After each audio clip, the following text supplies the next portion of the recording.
But ಅವ್ರ ಕಷ್ಟ ಅವ್ರಿಗೆ ಗೊತ್ತಿರುತ್ತೆ ಆ ಜಾಗದಲ್ಲಿ. ಬಟ್ ನಮ್ಮಂಥ ಕಲಾವಿದರು ಏನು ಮಾಡಬೇಕು ಅಂದರೆ 10 ರೂಪಾಯಿ ಕೊಟ್ಟು ಕಣ್ಗೊತ್ತಿನ ಕೆಲಸ ಮಾಡಬೇಕು, 5 ರೂಪಾಯಿ ಕೊಟ್ಟು ಕಣ್ಗೊತ್ತಿನ ಕೆಲಸ ಮಾಡಬೇಕು. ಅದೊಂದೇ ನಾನು ಕೇಳ್ಕೊಳ್ಳೋಣ ಎಲ್ಲ ಕಲಾವಿದರು, ಹೊಸ ಕಲಾವಿದರು ಮುಂದೆ ಹೋಗ್ತಾ ಇರಿ. ದೊಡ್ಡ ಜೀವನನೇ ಇರುತ್ತೆ. ನಿಜವಾಗ್ಲೂ ನೀವು ಒಳ್ಳೆದಾಗಿ ರಂಗ ಸರಿದು ಹೋದ್ರಾಗೆ ಹೇಳಿ. ಈಗ ನಿಮ್ಮ ಸಿನಿಮಾದಲ್ಲಿ ನೀವು ಹೇಳಬೇಕು.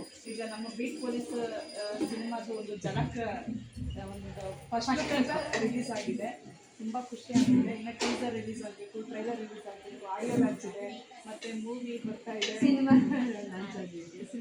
ಬರುತ್ತೆ, ಏಪ್ರಿಲ್ ವರ್ಷದಲ್ಲಿ ಬರುತ್ತೆ. ಇವತ್ತು ನಮ್ಮ ಶ್ರೀ ಲಕ್ಷ್ಮೀನಾರಾಯಣ ಗೌಡ ಅವರ ಹುಟ್ಟುಹಬ್ಬದ ಪ್ರಯುಕ್ತ ನಮ್ಮ ಪ್ರೊಡ್ಯೂಸರು ಮತ್ತು ನಮ್ಮ ಪ್ರೊಡ್ಯೂಸರ್ ಅವರ ನಿರ್ದೇಶನದ ಕೋಡ ವೆಂಕಟೇಶ್ ಅವರ ನೇತೃತ್ವದ ಚಿತ್ರ ಬೀಟ್ ಪೊಲೀಸ್, ಆ ಚಿತ್ರತಂಡದ ವತಿಯಿಂದ ಇವತ್ತು ಹುಟ್ಟುಹಬ್ಬನ ಇಲ್ಲಿ ನಮ್ಮ ಸಮ್ಮುಖದಲ್ಲಿ ಆಚರಿಸ್ಬೇಕು ಅಂತ ಖುಷಿಯಾಗಿ ಹೊಂದಿದ್ದೀವಿ. ನನಗೂ ಖುಷಿ ಆಯಿತು. ಒಬ್ರಿಗೂ ಒಳ್ಳೆಯದಾಗಬೇಕು ಅನ್ನೋದೇ ನನ್ನ ಆಸೆ. ಎಲ್ರಿಗೂ ಒಳ್ಳೆಯದಾಗಲಿ. ಯಾಕಂದರೆ ಇಡೀ ಚಿತ್ರತಂಡ ಒಳ್ಳೆಯದಾಗಲಿ. ಚಿತ್ರತಂಡ ಏನು ಗೊತ್ತಾ, ಪ್ರೊಡ್ಯೂಸರ್ ಹಾಕಿದ ದುಡ್ಡು ಬಂದು ಇನ್ನೊಂದು ಸಿನಿಮಾ ಮಾಡ್ತಾರೆ. ನಾವೆಲ್ಲ ಕಲಾವಿದರು ಸೇರಿಕೊಂಡು ಅದನ್ನು ಗೆಲ್ಲಿಸ್ಬೇಕು, ಓಡಾಡಬೇಕು, ಸಪೋರ್ಟ್ ಮಾಡಬೇಕು, ಅವ್ರು ಹಿಂದೆ ನಿಲ್ಲಬೇಕು ಪ್ರತಿಯೊಂದು. ಆಗಲೇ ಅದು ಮುಂದೆ ಹೋಗೋಕ್ಕೆ ಸಾಧ್ಯ. ಪ್ರತಿಯೊಬ್ಬರು ಒಳ್ಳೆಯದಾಗಲಿ.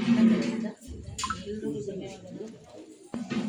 ಏನೇನು ಹೇಳ್ತೀರಾ ಸರಿ ಹೇಳಿ ಗಂಗ ಸರಿ ಏನು ಹೇಳಬೇಕು? ತುಂಬ ಖುಷಿಯಾಗುತ್ತೆ. ನಮ್ಮದೊಂದು ಆಪರ್ಚುನಿಟಿ ಕೊಟ್ಟಿದ್ದು ದೊಡ್ಡ ಅವಕಾಶ. ಯಾಕಂದರೆ ಬರೀ ರೀಲ್ಸ್ ಮಾಡ್ಕೊಂಡಿದ್ದೀವಿ, ರೀಲ್ಸ್ಗೆ ಸೀಮಿತ ಅಲ್ಲ. ಯಾರು ಏನು ಕಲೆ ಇದೆ ಅಂತ ಹೇಳೋದು, ಅದು ರೀಲ್ಸ್ ನಮ್ಮ ಖುಷಿಗೋಸ್ಕರ ಮಾಡ್ತಾಯಿದ್ವಿ, ನಮ್ಮನ್ನು ಗುರುತಿಸ್ಕೊಳ್ಳೋದಕ್ಕೋಸ್ಕರ ಮಾಡ್ತಾಯಿದ್ದು. ಒಂದು ಆಪರ್ಚುನಿಟಿ ಅಂತ ಬಂದಾಗ ನಾವು ಅದರಲ್ಲಿ ತೋರಿಸೋದೇ ನಟನೆನೇ ಬೇರೆ ಇರ್ತದೆ. ರೀಲ್ಸೇ ಬೇರೆ, ನಟನೆನೇ ಬೇರೆ. ಇದರಲ್ಲಿ ನಮ್ಮಲ್ಲಿರುವಂಥ ಕಲೆನ ಕೆದಕಿ ತೆಗೆದಿದ್ದಾರೆ.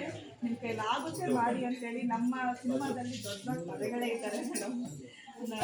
ಶೋಭರಾಜ್ ಸರ್ ಇದ್ದಾರೆ, ಕೋಟೆ ಪ್ರಭಾಕರ್ ಸರ್ ಇದ್ದಾರೆ, ಡ್ರ್ಯಾಗನ್ ಮಂಜು ಸರ್, ಜಾಲಿ ಅಣ್ಣ, ಮಲ್ಲು ಅಣ್ಣ ಇದ್ದಾರೆ, ಆಮೇಲೆ ನಮ್ಮ ಪ್ರಿಯಾ ಮೇಡಮ್ ಗಿರಿಜಾ. ಒಂದು ಟೈಮಲ್ಲಿ ಶೋಭರಾಜ್ ಸರ್ ಪಕ್ಕ ನಾನು ಕೂತ್ಕೊಳ್ತಿದ್ದೆ, ಇವತ್ತು ನೀವು ಕೂತಿದ್ದೀರಾ. ತುಂಬ ಖುಷಿ ಆಗುತ್ತೆ. 22 ವರ್ಷದಿಂದ ನಾವು ಜೊತೆ ಕೂತ್ಕೊಂಡು ಕೆಲಸ ಮಾಡಿದ್ರು. ಇವತ್ತು ನೀವುಗಳು ಕೂತಿದ್ದೀರಾ. ನಾನು ಆ ವಿಡಿಯೋ ನೋಡಿದಾಗ ಒಂದು ಅವಕಾಶ ಕೊಟ್ಟಿದ್ದು ನಮ್ಮ ಅಣ್ಣವರು ಲಕ್ಷ್ಮೀನಾರಾಯಣ ಗೌಡರು. ಸಾಯೋವರೆಗೂ ನೆನೆಸ್ಕೋಬೇಕು, ಇಲ್ಲಾಂದ್ರೆ ನಾವು ಬರಕ್ ಆಗ್ತಿರ್ಲಿಲ್ಲ. ಇದರಿಂದ ನಮ್ಗೆ ಇನ್ನೂ ಒಂದು ಸಿಗುತ್ತಾ ಸಿಗಲ್ವಾ?